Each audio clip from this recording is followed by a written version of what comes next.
గోచీ పెట్టుకు తిరిగితే నేను భగవాన్ రమణ మహర్షిని అయిపోతానా? ఎలా అవుతాను?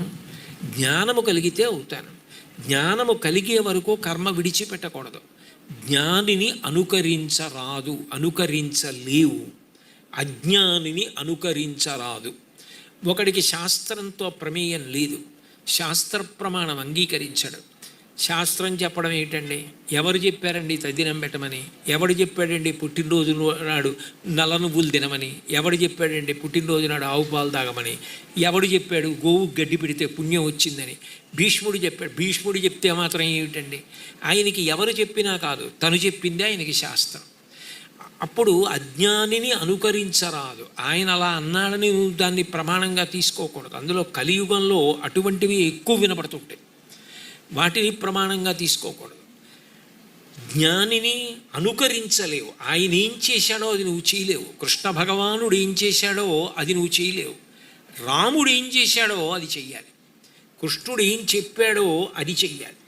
అంటే సద్గురువు ఆయన ఏ కులం అండి, ఆయన ఏ మతం అండి, ఏ ఆచారం అండి, ఏ సంప్రదాయం అండి, ఆయన ఏం చేశారండి, పొద్దున్న మధ్యాహ్నం ఏం చేశారండి, సాయంకాలం ఏం చేశారండి, ఆయనకి ఏ మంత్రం ఉపదేశం ఉందండి, ఆయన తపస్సు ఎక్కడ చేశారండి, ఆయన ఏ గుడికి వెళ్ళారండి, ఆయన ఎన్ని ప్రదక్షిణాలు చేసేవారండి, ఇవి జ్ఞానికి అన్వయం కావు.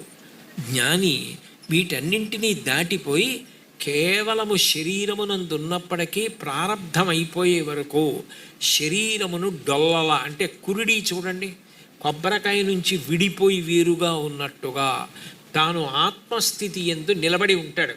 అలా నిలబడి ఉండేటటువంటి వారెవరో ఆయన జ్ఞాని అయినటువంటి గురువు. అటువంటి జ్ఞాని అయిన గురువుకి ఇక ఆచారము అన్న మాటని అన్వయం చేయడం సాధ్యం కాదు.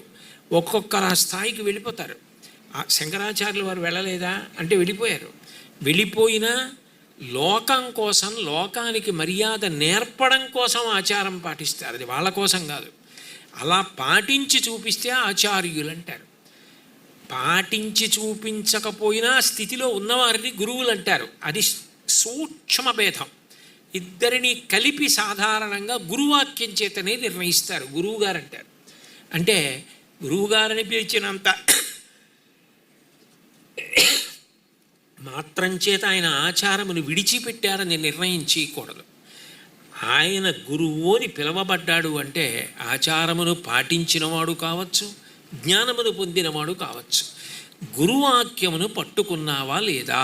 గురువాక్యమును పట్టుకోవడం చాలా చాలా ప్రధానం. అన్నిటికన్నా ఒక్క మాట గురువుగారు చెప్పింది నీకు బాగా జీర్ణమైతే